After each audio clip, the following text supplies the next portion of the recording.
Here we have my music magazine. To start off with, I used a gradient background of black and white, using the gradient tool to start from the bottom to the top to have a smooth transition.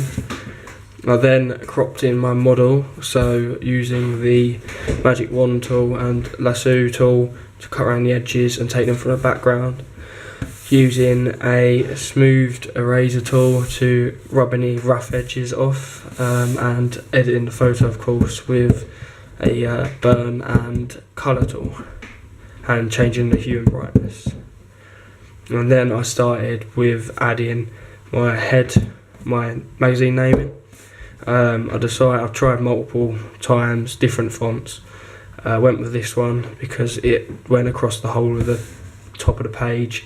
Better brand identity and stands out more.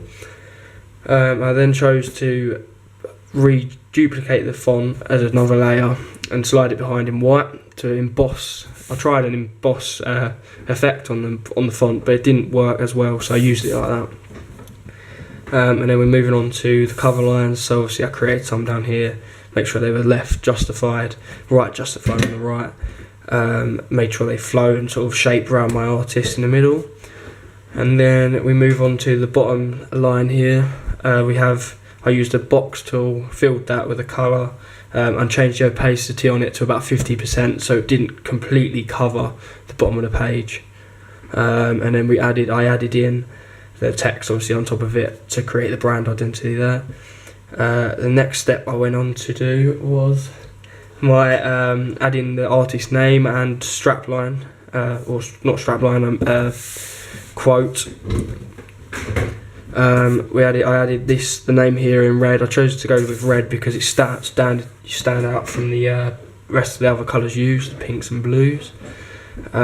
This again draws the attention of the potential readers, and I used a sort of faded, cracked font on the bottom of each letter because it sort of shows the artistic, and it's got the square sort of techno style of house music.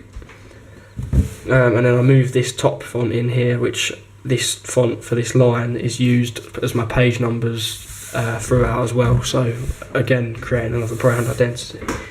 And then I did the barcode in here on the left hand side. I chose to do it that way because that's the majority of magazines I looked at and researched how they have it. And then obviously I got here, I added the price, the date and the year, or the month and the year, and then obviously again brand identity, the website www.dhm.net.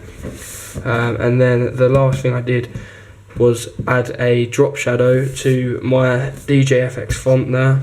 Again, just making it stand out from the back page. I reduced the opacity so it didn't stand out onto block my artist, but at the same time it was clear enough to catch the reader's eye, because obviously I didn't want it to blend in my cover lines and the main font name. So yeah, that was the last step on that.